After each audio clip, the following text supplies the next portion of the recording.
A police officer is sentenced to death for a murder he maintains he did not commit. As time dwindles, his devoted German shepherd refuses to abandon hope, sensing a truth others miss. Then, just days before the execution, the dog performs an extraordinary act that alters the course of events. But will this astounding revelation arrive too late to save his partner's life? And what dangerous secret has been concealed so thoroughly that only a dog's instincts could reveal it? Please share in the comments below where you're watching from. If you enjoy extraordinary canine stories like this one, remember to subscribe. You won't want to miss future episodes. The fluorescent lights buzzed overhead in courtroom March 11, 10, casting harsh shadows across Jack Calloway's face. 15 years spent on the Portland police force had taught him to manage his expressions, but even his considerable training couldn't fully hide the tightness in his jaw as he awaited the verdict. His service weapon and badge were absent, substituted by handcuffs that pressed into his wrists. Judge Martinez's gavel broke the heavy silence. Has the jury reached a verdict? The jury forewoman rose, her voice trembling a little as she opened the paper she held. Jack's gaze swept the room with practiced precision. His lawyer, David Walsh, held his pen with such force that his knuckles were pale. District Attorney Peterson's lips curved subtly upward. In the rear, Eva Mercer remained rigidly upright, her expression carefully neutral. She had been his associate for 6 years, yet she might as well have been an unknown. Regarding the case of the state versus Jack Calloway, concerning the charge of first-degree murder, the defendant has been found. The forewoman hesitated, adjusting her voice. Guilty.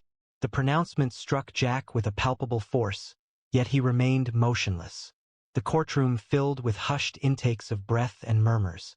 The jury suggests execution by lethal injection. Jack tightened his jaw as his thoughts rapidly reviewed the evidence that had determined his outcome. The murder weapon discovered in his garage was free of fingerprints.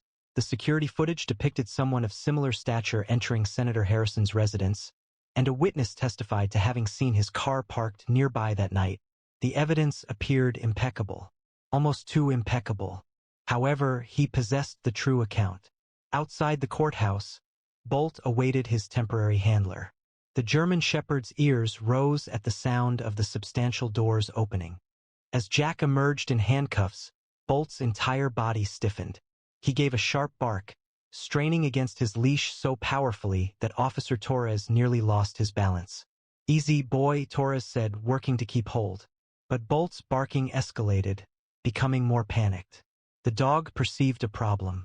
He felt it with an intuition that surpassed human comprehension. From the courthouse steps, Eva watched, her hands trembling slightly as she pulled her jacket tighter against the October chill. She'd tracked down murderers with Jack, broken up drug rings, survived shootouts. Now she was watching him being taken away as one of the criminals they'd sworn to stop. The evidence had seemed solid when she'd first reviewed it. Too solid, a voice in her head whispered. Across 15 years in law enforcement, she hadn't encountered a case conclude with such precision, each element fitting seamlessly. It resembled a connect-the-dots illustration of culpability, where the connections were made without any questioning of the resulting form. Jack maintained his gaze ahead as they escorted him toward the prisoner transport van, Bolt's escalating barks reverberating against the courthouse walls. The dog's unease broke through Eva's professional composure. Throughout 4 years of service, Bolt had never been mistaken about an individual. Not a single time. As the transport van departed, Bolt's barks softened into subdued, sorrowful whimpers.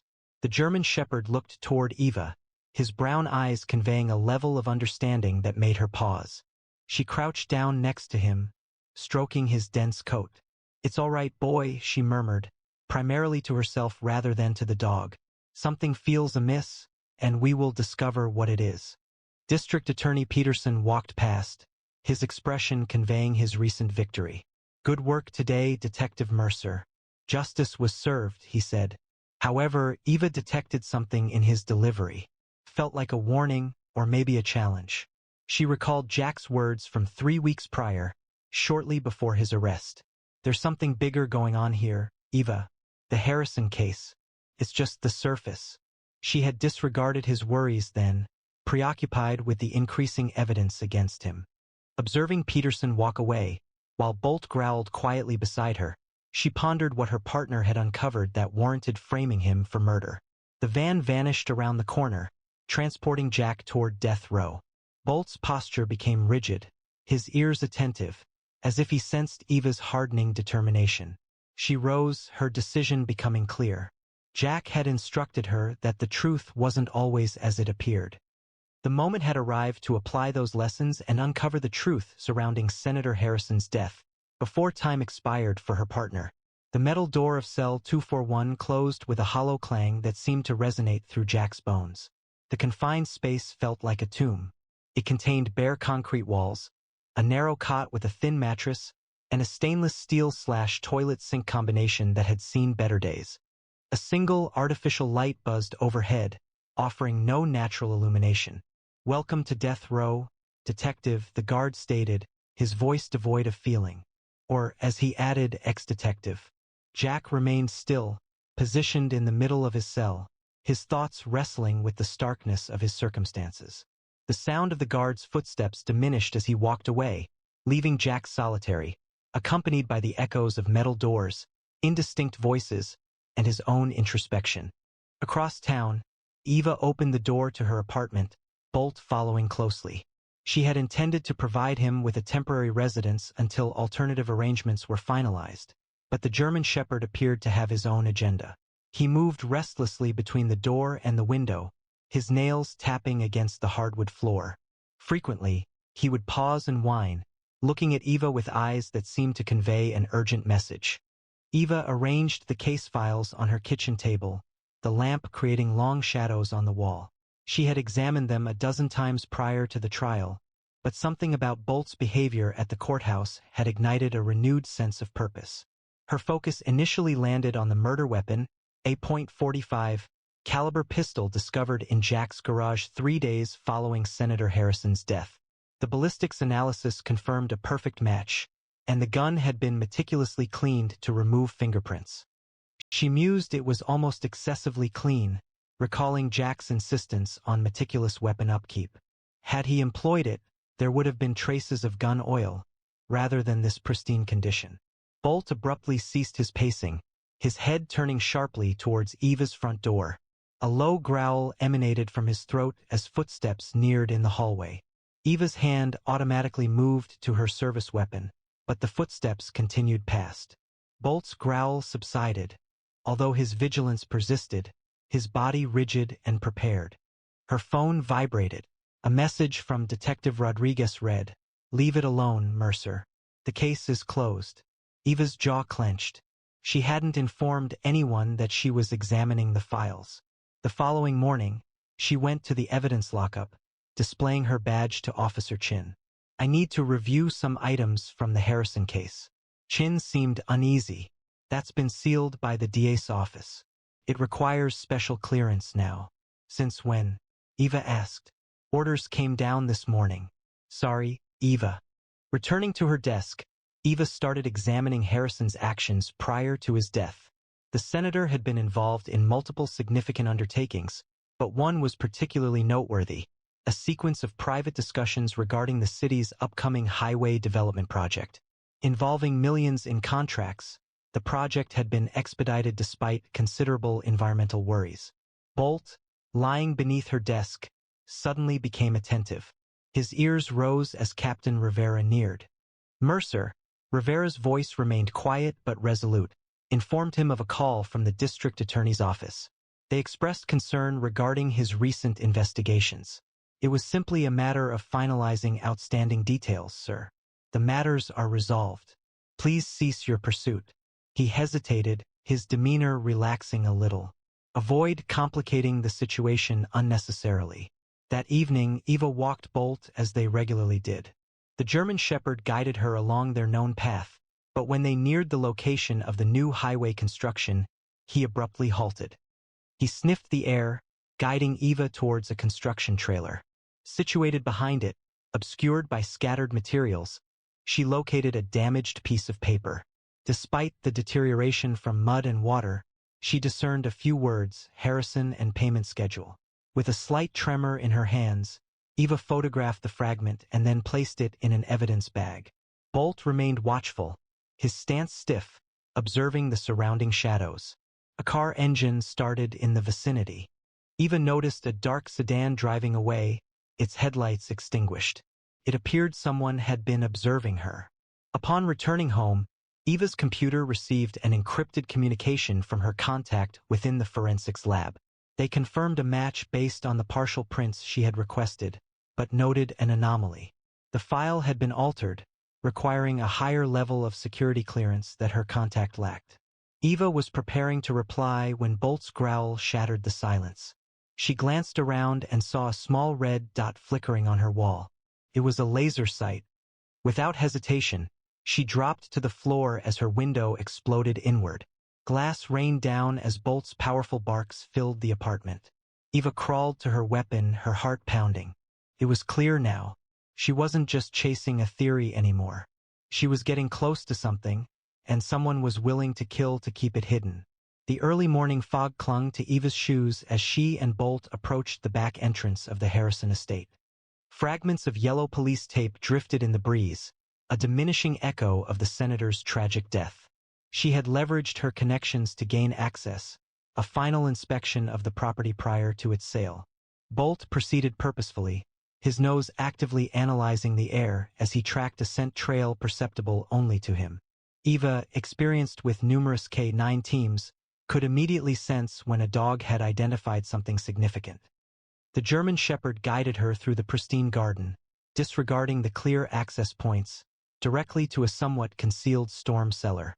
This wasn't present in the initial crime scene photographs, Eva commented, observing the sturdy padlock. A swift scan with her flashlight uncovered another detail, recent scratch marks near the keyhole. Later, at the precinct, Eva was thoroughly reviewing Harrison's financial records when her computer screen abruptly went dark. A notification displayed, "System maintenance required." Access to all files was disrupted. "That's not a coincidence," she murmured to Bolt, who was watchful under her desk. 3 other detectives expressed frustration with their screens. The shutdown affected the entire department. Her disposable phone vibrated. "Meet me at Riverside Park. 1 hour." She recognized the message. I knew Harrison. The voice was male, elderly, and unknown. Eva located her informant on a quiet bench, scattering seed for pigeons. Former Judge Michael Conway retired 3 years ago following 2 decades of service on the bench. A month prior to his passing, Harrison informed me, Conway stated, without raising his gaze from the pigeons. He claimed to have uncovered details regarding the highway project, noting discrepancies in the bidding procedures, shell corporations, and millions of dollars diverted to offshore accounts. I inquired why he hadn't testified during the trial. Conway's hands shook as he tossed more breadcrumbs. He explained that the last individual Harrison shared his concerns with subsequently died in a robbery gone wrong. I then questioned him about his partner. He finally made eye contact. Calloway was getting too close. They needed him removed. A jogger approached. Conway became silent until they passed. Harrison maintained proof. Records, recordings, everything. In his A sudden, sharp sound echoed through the air. Conway lowered his head, a tiny red mark appearing on his forehead. Bolt's warning bark arrived a fraction of a second too late. Eva moved quickly to safety behind a concrete planter as another shot stirred up dirt close to her feet. Bolt remained down low, his training taking over as he directed her towards the nearest exit. They reached her car as police sirens started to sound faintly in the distance. That evening, Eva remained in her apartment, her hands still trembling as she examined her notes. Conway's final words resonated in her mind. Harrison possessed evidence. The storm cellar. It needed to be there. Her phone sounded. Jack's lawyer. They were accelerating the execution date. There were 2 weeks, possibly fewer. Eva's stomach sank. 2 weeks. It wasn't sufficient time. A scrape at her window startled her, but it was merely a tree branch. Then she observed a detail. The limb was positioned too near. It hadn't been that close yesterday. Bolt check, she instructed. The German Shepherd proceeded to the window, his demeanor shifting immediately. A suppressed growl emanated from his chest. Eva cautiously drew back the drape. A compact camera had been affixed to the branch, its lens focused squarely on her desk. The following morning, she returned to the Harrison estate prior to sunrise. Her lock picks compromised the storm cellar lock after 10 fraught minutes. Bolt initiated the descent, his training evident as he swiftly cleared the area. The cellar was bare, containing only a steel filing cabinet and a laptop coated in dust. Eva felt disheartened, but Bolt began nudging a particular point on the floor. His actions were clear. He had located something. A dislodged floorboard exposed a concealed compartment. Within it, a waterproof case held precisely what Conway had described: files, USB drives, and a voice recorder. Eva had just obtained the evidence when Bolt's warning bark broke the quiet. Footsteps sounded from above. Detective Mercer's voice called down, a sound she recognized. "Find anything of note?" A chill went through her. It was Captain Rivera. He continued, "I genuinely hoped you'd be more perceptive than Calloway. That you'd grasp that certain questions are best left unanswered." His flashlight beam sliced through the gloom as he came down the stairs. Eva detected the unmistakable sound of a firearm being prepared. Bolt placed himself between Eva and the looming danger, his body tense and prepared. They were confined below ground with incriminating proof and a compromised senior officer. Regardless of what transpired next, there was no possibility of retreat. Eva's thoughts hurried as Rivera's footsteps echoed down the basement stairs. Her weapon was raised, but eliminating her captain would only confirm Jack's belief in everyone's perception. Bolt stayed completely motionless, anticipating her order. Rivera stated, his voice unusually calm, that Harrison never grasped the larger context. He added that this was similar to Jack and similar to you. A loud crash occurred from above. Bolt had tipped over a metal trash can close to the cellar entrance during their previous search. Rivera reacted immediately, turning toward the sound. Eva took advantage of the opportunity, tackling him as Bolt moved forward, grabbing Rivera's gun hand. The weapon fell down the stairs. Eva fastened Rivera's hands behind his back using restraints. "The larger issue. Are you referring to the highway project fraud?" Rivera chuckled, a grating sound in the poorly lit cellar. "Do you believe this concerns a few $1 million in construction kickbacks?" Harrison uncovered a significantly larger scheme. "Why do you suppose they worked so hard to expedite Jack's conviction?" Before Eva could reply, radio transmissions crackled from above. Rivera's reinforcements were approaching. She took the evidence case and moved further into the cellar. Bolt guided her toward a corroded maintenance tunnel, a means of escape absent from any architectural drawings. They appeared 2 blocks away precisely as police sirens approached the Harrison estate. Eva's disposable phone vibrated. A message arrived from an unidentified sender. "Storage Unit 247, Riverside Rentals, code 5891. Proceed quickly." The storage facility stood empty upon their arrival. Unit 247's lock disengaged, exposing a limited area holding just a laptop and a manila envelope. The laptop activated, displaying a video file already prepared. Senator Harrison's face appeared on the screen, the timestamp indicating 3 days prior to his murder. The message began, "If you are viewing this, I am likely deceased.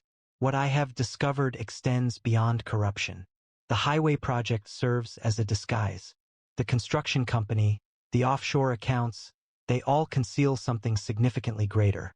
Criminal enterprises, including international drug trafficking and weapon shipments, are utilizing our port.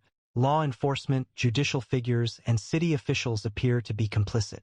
I have gathered evidence implicating everyone, including..." The recording ended unexpectedly. Eva examined the manila envelope, discovering photographs of prominent officials at clandestine gatherings, financial records detailing substantial transfers, and a roster of individuals. Her hands shook as she identified them: judges, politicians, and senior police personnel. Alongside each name, a corresponding number appeared, presumably indicating their share of the undertaking. Bolt's cautionary growl resonated just as the storage unit's door violently shut, casting them into complete darkness. The sound of a padlock securing itself reverberated within the restricted area. "Detective Mercer?" A voice called out from beyond the door. "District Attorney Peterson." A statement followed. "I have to admit, you've been more persistent than we anticipated, but this ends now." The distinct odor of gasoline drifted in from beneath the door. Eva's heart pounded as she listened to liquid being poured near the unit. "It's unfortunate," Peterson said. "A distressed detective, struggling with her partner's conviction, experiences a devastating accident while investigating conspiracy theories. That's the story the newspapers will present." Eva felt along the unit's rear wall, locating what she had observed previously. A maintenance panel weakened by age. As Peterson spoke at length outside, she silently worked it free. The service weapon would be located in the ashes, naturally, along with any evidence you believe you've uncovered. A regrettable conclusion, but unavoidable. The clear sound of a lighter igniting prompted Eva to move. She forced open the panel, entering a confined maintenance corridor. Bolt followed closely as flames erupted behind them. They reached the open air as smoke began pouring from the storage facility. Eva had succeeded in concealing the laptop and key documents within her jacket, though she anticipated Peterson would believe everything had been destroyed. Her phone vibrated. A message arrived from Jack's attorney. The execution date was established: 8 days. Eva glanced at Bolt. His fur soiled from their flight, yet his eyes were watchful and prepared. They possessed the evidence now, sufficient to reveal everything. However, with Jack's execution expedited and dishonest officials present at all levels, time was dwindling. A notification sounded on her disposable phone, another message from an unknown sender. "They are transporting something significant through the port tomorrow night. Pier 23. This is what Harrison lost his life attempting to reveal." Eva stroked Bolt's ears, her determination strengthening. "What do you say, boy? A final opportunity to dismantle them all?" Bolt's firm bark was the response she required. 7 days remained until Jack's scheduled execution. Eva positioned her car near Pier 23, Bolt watchful in the rear seat. The port security cameras had inexplicably stopped functioning 10 minutes prior. Through her binoculars, she observed unmarked trucks maneuvering to the rear of a recently arrived cargo ship. "This is Detective Mercer," she murmured into her encrypted radio. "Activity confirmed at Pier 23. Standing by for federal response." Following her escape from the storage fire, she had reached out to the one person she could still trust, FBI agent Sarah Chun, who had previously collaborated with Jack on a joint task force years ago. The evidence Eva had secured was now safely in federal custody, but more was required. They needed to apprehend the individuals involved. Bolt's quiet growl alerted her to activity on the pier. A recognizable figure emerged from a black SUV, Captain Rivera, having been released on bail just hours ago.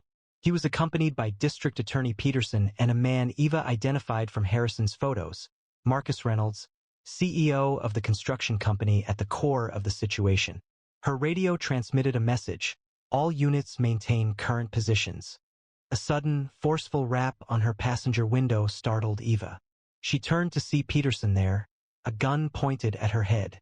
"You're becoming a real problem, Detective," he said, his smile chilling in the darkness. "Get out of the car. Both of you." As Eva exited, Bolt following closely, she observed other people stepping out of the shadows. They had been anticipating her. "Your persistence is admirable," Peterson stated, leading them toward the pier.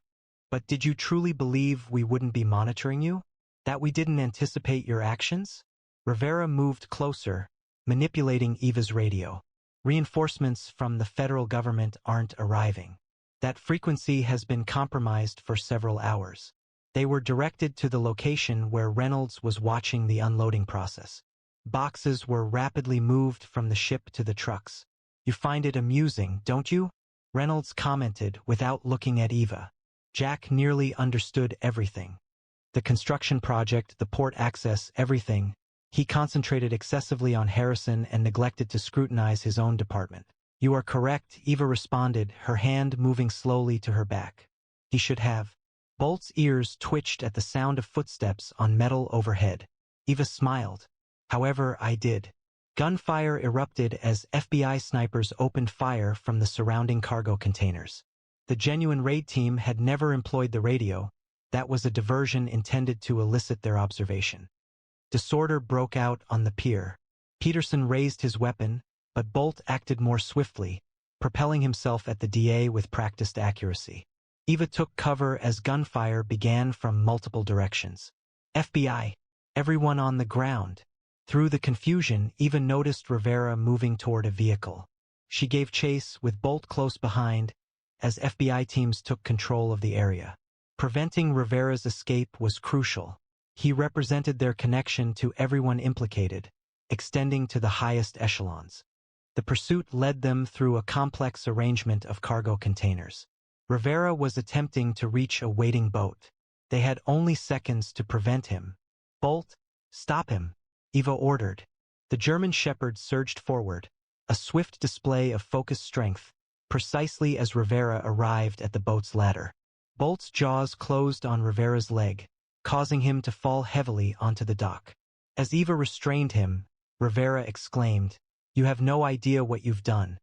As others learned, they already knew. Eva interrupted, noting the increasing number of FBI vehicles. "We didn't just target you tonight. Teams are engaging with judges, politicians, and police officials throughout the city." It's finished. Her phone vibrated. A message from Agent Chun. "Evidence secured. Proceeding to the governor's office now. Instruct Jack to remain." Eva glanced at her watch. 6 days, 13 hours remained until the execution. For the first time in weeks, she permitted herself a glimmer of hope. A chill ran down her spine, even as Rivera's laughter echoed as she led him away in cuffs. "You really think this is over?" She wondered. There's still time for accidents to happen, especially in prison. 20 hours remained until Jack's execution. Despite the FBI raids and mounting evidence, the governor hadn't signed the stay of execution. Eva paced the prison's administrative office while Bolt sat alert by the door. "Someone's blocking our access to the governor," Agent Chin explained, frustration evident in her voice. "Whenever we approach a resolution, we're being rerouted to less senior personnel. They appear to be delaying action." Eva's phone received a notification. It was an encrypted message from an unidentified sender. "Loading dock, prison kitchen. Midnight. Your partner will not survive until morning." She presented the message to Chun. "They are planning their operation tonight. We cannot initiate a movement of Jack without the necessary approval," Chun cautioned. "If we are incorrect, the consequences will be significant." Eva glanced at her watch. It was 11:45 p.m., and we have exhausted our available time. The prison's loading dock lay in shadows and silence as Eva and Bolt established their concealed location. Using her night vision scope, she identified 3 individuals near the kitchen entrance. One was dressed in a guard's uniform. "Target confirmed," she murmured into her radio. "They're here." The compromised guard unlocked the door, and 2 additional figures entered. Eva identified one by his characteristic limp. Marcus Reynolds himself had arrived to guarantee Jack's silence. "Hold position," Chen's voice crackled in Eva's earpiece. Minutes passed slowly. Eva's heart raced as she pictured them moving through the prison's corridors toward death row. Toward Jack. Suddenly, Bolt's ears twitched. A different sound. A vehicle approaching rapidly from behind. "We've got company," Eva warned, but it was too late. Floodlights burst on, revealing the loading dock. They had entered a trap. Detective Mercer, District Attorney Peterson's voice, resonated through a megaphone. He had secured bail just hours prior. "Did you genuinely believe we'd permit your interference?" Gunfire broke out from several locations. Eva and Bolt took cover behind concrete barriers as bullets ricocheted off metal nearby. Over her radio, she heard Chen's team clashing with hostiles on the opposite side of the prison. "Chun is dividing our forces. Reynolds is still moving toward Jack." Chun shouted back over the sound of gunfire, "Little busy here." Eva looked at Bolt and saw the same determination in his eyes that she felt. "Ready, boy?" The German Shepherd's muscles tensed in response. They moved as one, Eva providing covering fire while Bolt charged forward, a focused missile of fur and fury. He crashed into the nearest gunman, creating the opening they needed. They sprinted for the kitchen entrance, bullets tracking their path. Within, they detected the sound of footsteps resonating along the corridor leading to death row. A contest was unfolding, and failure was not an option. The execution chamber awaited at the corridor's conclusion. This time, there would be no further opportunities. 2 months later, Jack Calloway stood in the morning sunlight outside the courthouse, Bolt positioned beside him. The press conference had just concluded. The investigation revealed a sprawling corruption scheme involving 37 indictments, including 2 judges, the district attorney, and multiple high-ranking police officials. The corruption network that had nearly cost Jack his life was finally exposed. Eva observed from the sidelines as Jack knelt to ruffle Bolt's fur. The German shepherd's tail wagged with unrestrained joy, a stark contrast to his desperate barks on that fateful day of the conviction. Some attributed their discovery of the truth to mere luck, but Eva knew better. Occasionally, the most dependable evaluator of character walked on 4 legs. If you found this story as remarkable as we did, please share it with fellow K9 and true crime enthusiasts. What moment kept you captivated? Let us know in the comments below. We're also interested to know where in the world you are watching this compelling story of loyalty and justice from. Share your location in the comments. Ring that notification bell to ensure you never miss an upload. For more amazing K9 cases, please view our latest videos now. Until next time, remember, sometimes the biggest heroes have 4 paws and a badge. The police dog halted abruptly in the dark alley, refusing to proceed. His handler had never observed him behaving in this manner, but when backup arrived and revealed the truth, every officer was left shaken. Here's what transpired. Now, before we delve into today's story, please leave a comment below indicating where in the world you're watching from. And if you enjoy remarkable police dog stories like this one, be sure to click that subscribe button. You won't want to miss what's coming next. A gentle rain fell across Portland's Northwest District, covering the cobblestone streets in a glistening sheen that reflected the faint light of century-old street lamps. Officer Michael Reeves tugged at the collar of his police raincoat, the department patch on his shoulder dampened by the continuous drizzle. Alongside him, Axel, his 4-year partner and German Shepherd K9 officer, moved quietly through the night, his black and tan coat appearing unaffected by the weather. "Quiet night, huh, buddy?" Michael said, observing as Axel's ears twitched, continuously registering the urban soundscape of faraway traffic, the infrequent late-night pedestrian, and the rustle of rain against brick walls. 8 years on the force had shown Michael that beauty frequently masked danger, particularly in the twisting alleys located between Portland's celebrated buildings. Axel proceeded with military precision, each step calculated yet smooth, his training apparent in every motion. The shepherd's amber eyes surveyed their surroundings with a keen intelligence that occasionally made Michael question just how much his partner truly understood. K9-5, this is dispatch. We've got reports of suspicious activity near Westmore and Caldwell. The caller mentioned unusual noises from the historic district, possibly from behind the old Harrington building. Michael activated his radio. Dispatch, K9-5 responding. We are 2 blocks away. We will investigate. Probably just the usual, Michael said to Axel, his voice low. Someone taking shelter from the rain. Maybe some teenagers thinking they found a good spot to hang out. Portland's historic district was full of recessed doorways and forgotten maintenance alleys that regularly attracted both the homeless and thrill-seeking youths. As they neared the Harrington building, a restored brick structure dating back to the 1890s, Michael directed his flashlight beam across the building's exterior. "Let's check the back," he proposed, turning towards the service alley located behind the row of historic buildings. At that moment, everything shifted. Axel's demeanor instantly changed. The easy, assured walk disappeared, superseded by tense readiness. His ears moved forward, his tail became straight, and every muscle in his strong body tightened noticeably under his damp fur.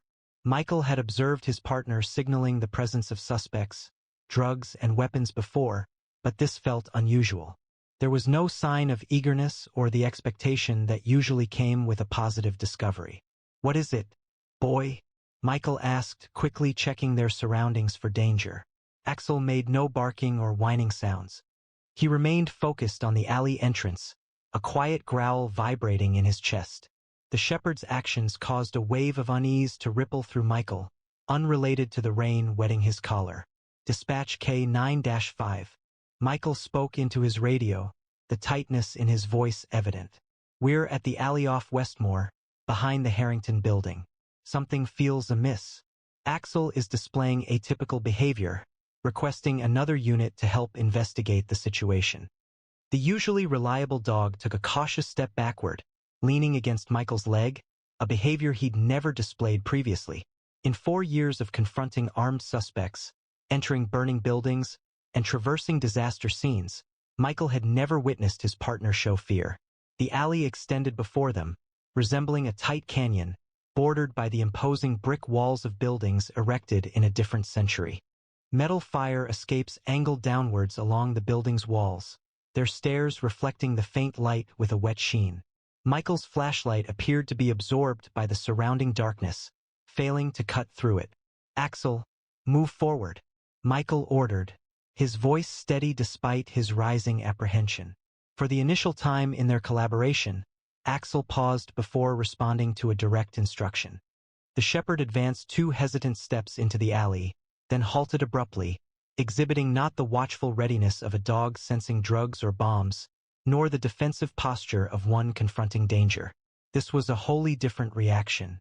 Axel remained still, his form tense, his gaze fixed on something in the distance that Michael couldn't perceive. Michael recalled their training sessions at the academy. The instructor's words resonated in his thoughts. Dogs possess an ability to perceive not only what exists but also what is amiss, demonstrating a perceptive capacity that surpasses human comprehension.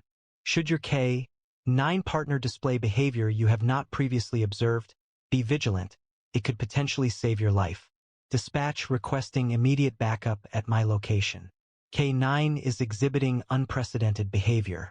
Something's very wrong here. Copy that. K95. Units 12 and 17 are responding. ETA 4 minutes. The sound of boots impacting puddles signaled the arrival of backup.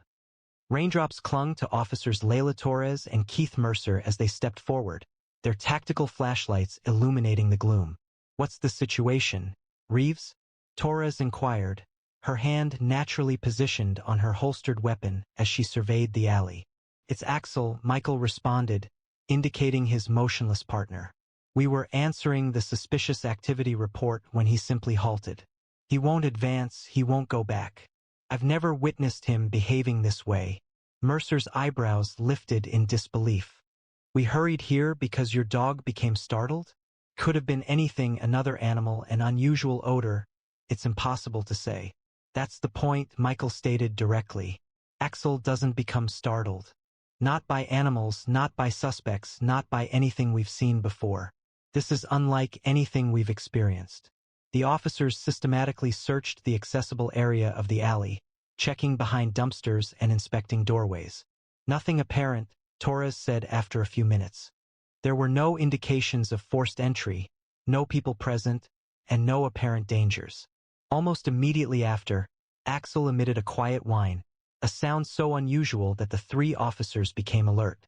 The shepherd subtly changed his position, still hesitant to move forward, but now actively opposing Michael's mild attempts to guide him back to the road. "We ought to report this as a false alarm," Mercer proposed, but he seemed unsure. "Perhaps we should have Axel examined." Michael remained steadfast. "We need to investigate further. Axel is never incorrect, merely sometimes anticipating what we comprehend. Could we have thermal imaging deployed here?" The thermal imaging unit was received by Officer Dawson, the department's technology specialist. Rain fell on the equipment's protective case as he meticulously assembled it near their patrol vehicles. "You're fortunate I was already in the field," Dawson stated, while calibrating the device. "What precisely are we searching for?" "Anything unusual?" Michael asked, looking back at Axel, who stayed in the same motionless state. He listed possibilities: people concealing themselves, surprising heat signatures, structural irregularities, anything that could account for Axel's reaction. Dawson agreed, lifting the thermal viewer to survey the alley. "That's strange," he said softly, modifying the device's settings. "I'm detecting cold areas alternating with warm areas further into the alley, which isn't typical heat distribution." The three officers proceeded cautiously, with Dawson consistently observing the thermal imaging device. Approximately 60 feet into the alley, the scanner detected a notable temperature difference close to the ground. At that point, Dawson indicated a section of wall partly hidden by a dumpster. He noted that area displayed an unusual thermal pattern, showing cold spots that were unexpected. Michael then shone his flashlight to the spot Dawson had shown. Initially, it seemed like a standard section of the building's foundation. However, a more careful look showed slight variations. The bricks didn't align with the primary wall's design, and a narrow line indicated what seemed to be a maintenance entrance. "That's not documented in any of the building plans I've reviewed," Mercer stated, shifting the dumpster to gain a clearer perspective. "And look at this." The beam of his flashlight revealed new scuff marks on the ground, indicating the recent movement of the large dumpster. The maintenance door's lock displayed indications of being forced, and the settled dust had been disrupted. Michael noticed something additional. A small symbol was etched into the metal frame of the door. It wasn't graffiti, but rather a carefully and deliberately created design. A circle encompassed a stylized eye with emanating lines. "We need to document this," he stated, taking photos with his department-issued phone, "and to call in additional units. Dispatch, we've located a concealed entrance showing signs of recent activity, requesting Detective Division and additional backup for further investigation. Copy that, Unit 17. Detective Division notified. Be advised, Detective Wright is responding personally." Detective Marcus Wright arrived 20 minutes later, his weathered face serious beneath the brim of a rain-speckled fedora. Wright, at the age of 53, held legendary status within the department. His 25 years of experience had fostered a nearly uncanny knack for linking seemingly unrelated pieces of evidence. "I've witnessed this previously," Wright stated softly, gesturing above the carving without making contact. 3 cases within the past year, all related to trafficking activities. These are highly developed operations. The warrants have been approved. We are proceeding with complete tactical authorization. Drawing on patterns from comparable operations, this entrance probably connects to a tunnel system situated under the historic district. Several of these buildings originate from the 1890s, and the subterranean network was substantial, largely lost to memory until criminals located it again. The maintenance door gave way to specialized entry tools, exposing a confined stairwell leading downwards into darkness. A stale odor of aged brick and motionless air rose from below. Wright instructed Reeves, "Your partner remains here with Torres." Given his reaction, he added, "I don't want to risk." He was interrupted by Axel's sudden movement. After almost an hour of complete immobility, the shepherd padded forward, pausing at the entrance to the stairwell. His earlier fear appeared transformed into determined purpose. "I believe he wants to lead," Michael said, surprised by the change. Wright considered this. "Your call, officer. You know your partner best." The initial descent was spearheaded by Axel, with Michael, Wright, and 4 other officers following. Their flashlights revealed a passage that had undergone recent renovations. The original brick walls were reinforced with contemporary metal supports, and electrical conduit was installed along the ceiling, while the floor had been cleared of any obstructions. "Someone has invested resources here," Wright noted. "These aren't just casual trespassers." The passage stretched approximately 100 yards before widening into a more spacious area displaying evidence of recent use. Sleeping bags were carefully arranged against one wall. A portable generator remained still in the corner. Particularly unsettling were the restraints secured to another wall, several sets designed to accommodate various wrist sizes.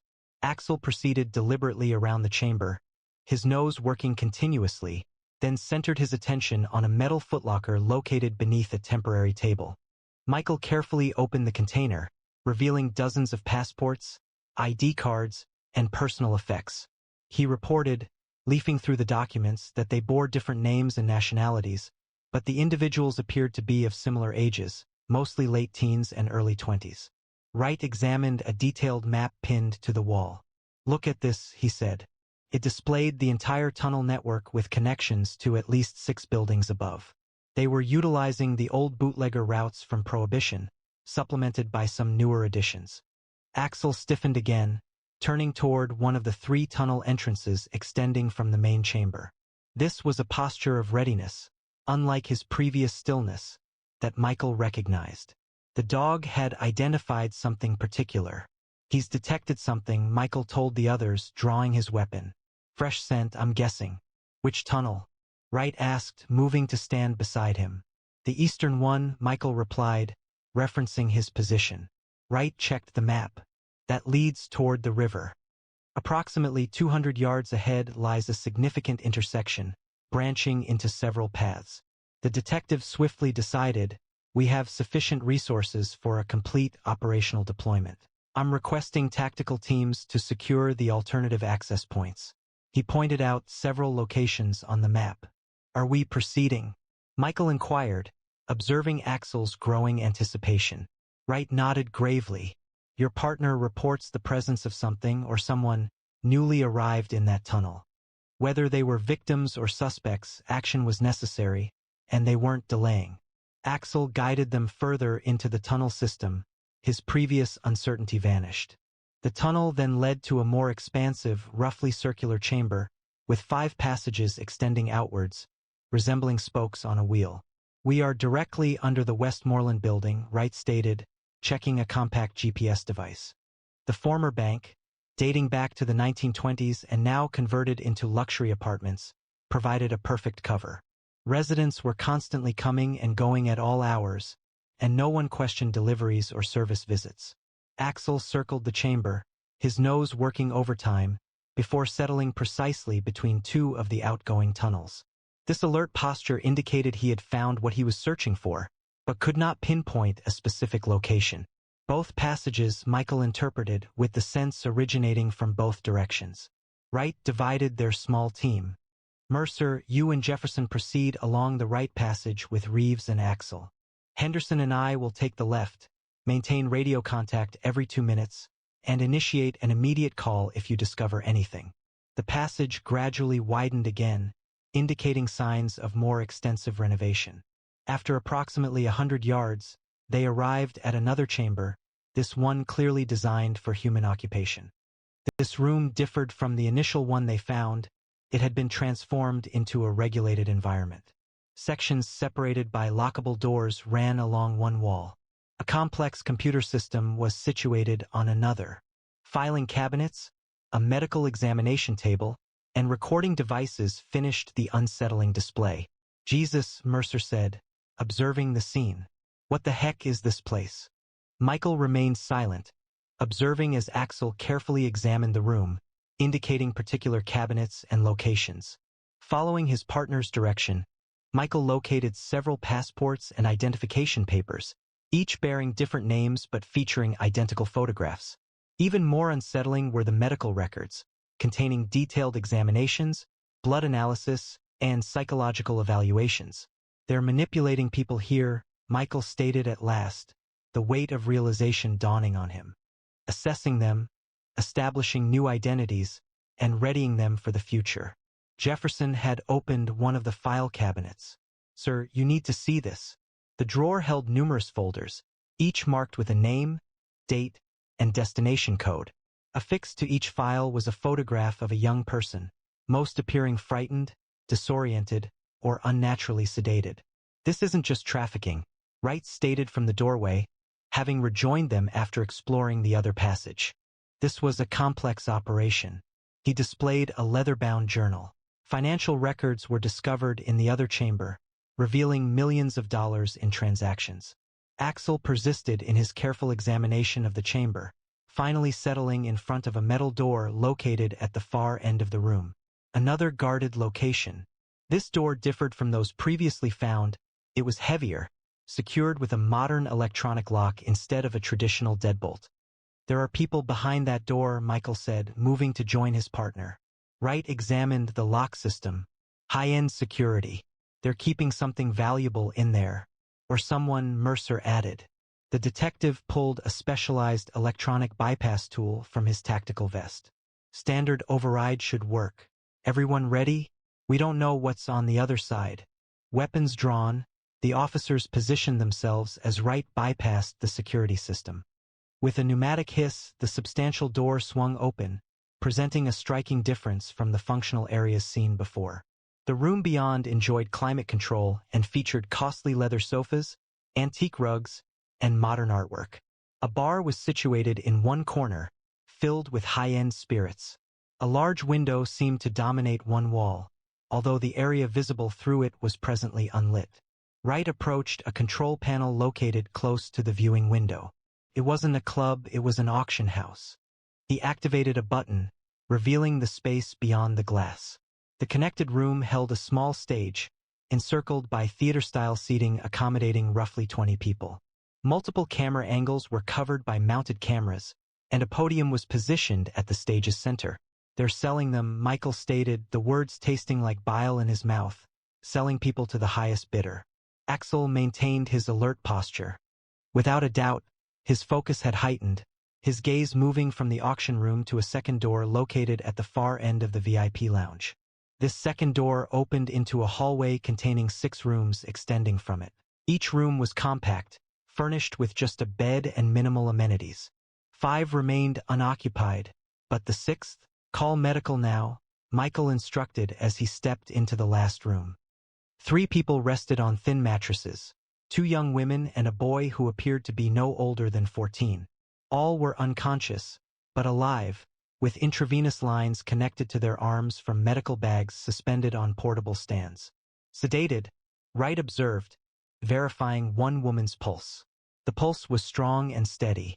They would remain under sedation until transport or, he looked back towards the auction room, his expression tightening, until they were sold. Michael heard updates from the tactical teams through his radio as they secured additional access points within the underground network. Early information showed that at least 2 suspects were caught attempting to escape via a service exit 4 blocks away. The medical team had just reached the 3 victims to provide care, when Axel abruptly stood up, fur bristling.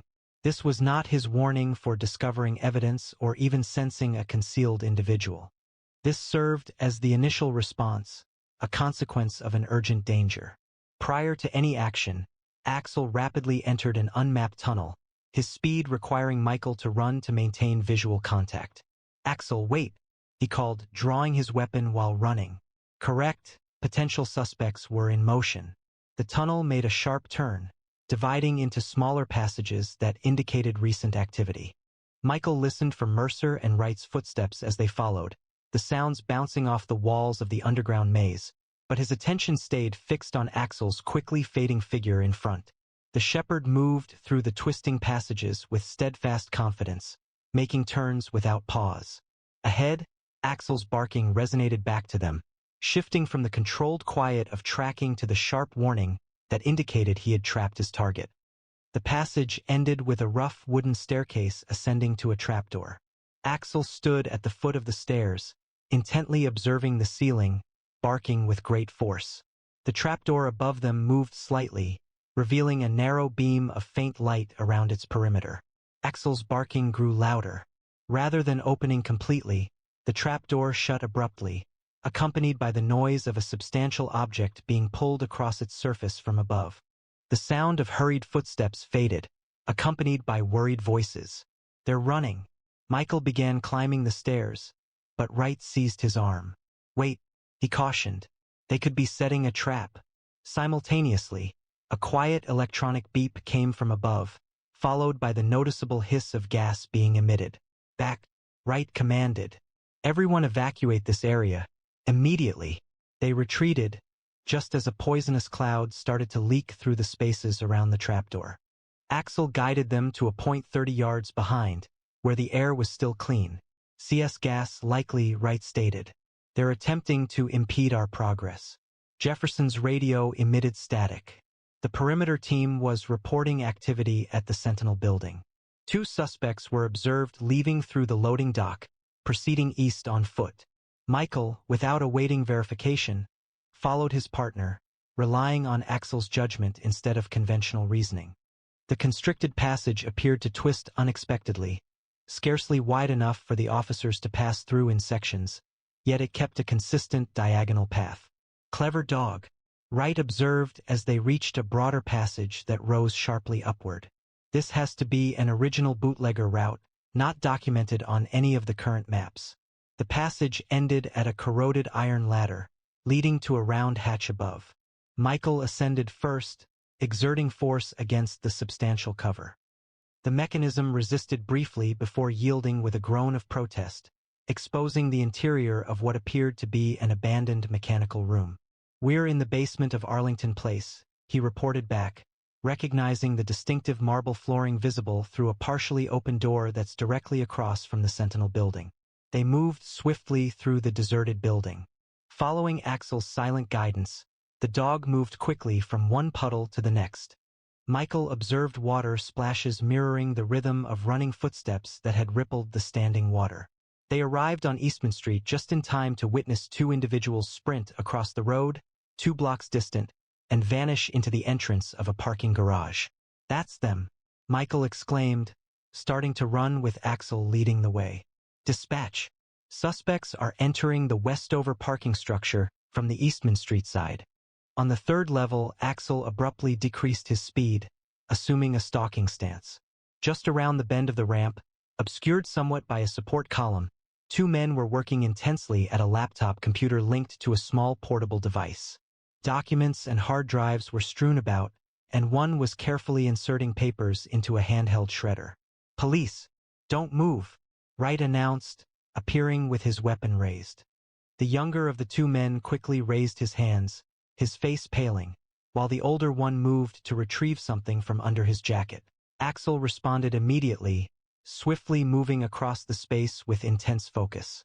Before the man could finish his action, the shepherd secured the suspect's wrist with a firm bite, applying the necessary pressure to restrain him without causing significant harm. "Weapon," Michael alerted, observing the weapon that had fallen from the suspect's hand. Within seconds, both men were restrained face down on the concrete with their hands zip-tied behind them. The younger one had already begun speaking, his words pouring out in a frantic attempt to distance himself from his companion. "I just handle the tech," he insisted. "I set up the auction software, maintain the network. I never touched any of the merchandise. I mean, the people. It was all Kirsch's operation." The processing center located under Portland's historic district transformed into the city's most extensive crime scene in recent history. Over 3 days, teams of forensic specialists meticulously cataloged evidence, documented the facility's layout, and collected DNA samples, which ultimately aided in identifying numerous victims who had previously passed through the operation. "The level of sophistication was particularly unsettling," Wright noted during a short respite. "The majority of trafficking operations we disrupt are spontaneous and lack organization.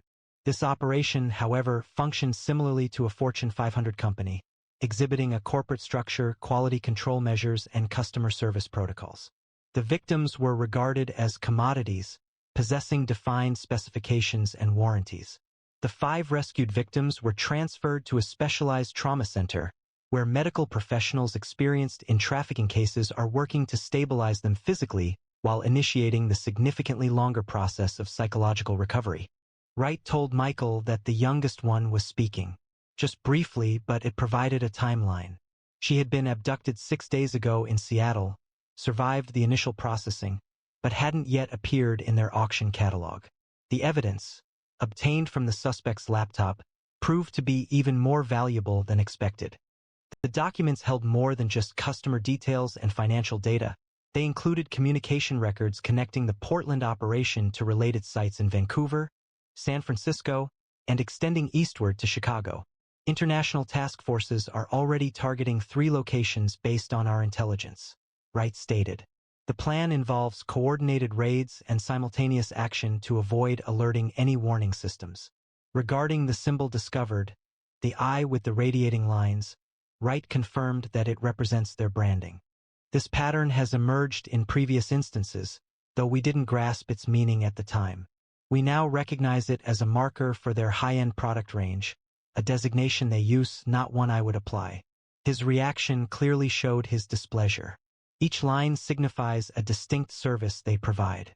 The largest operations possess the highest number of lines.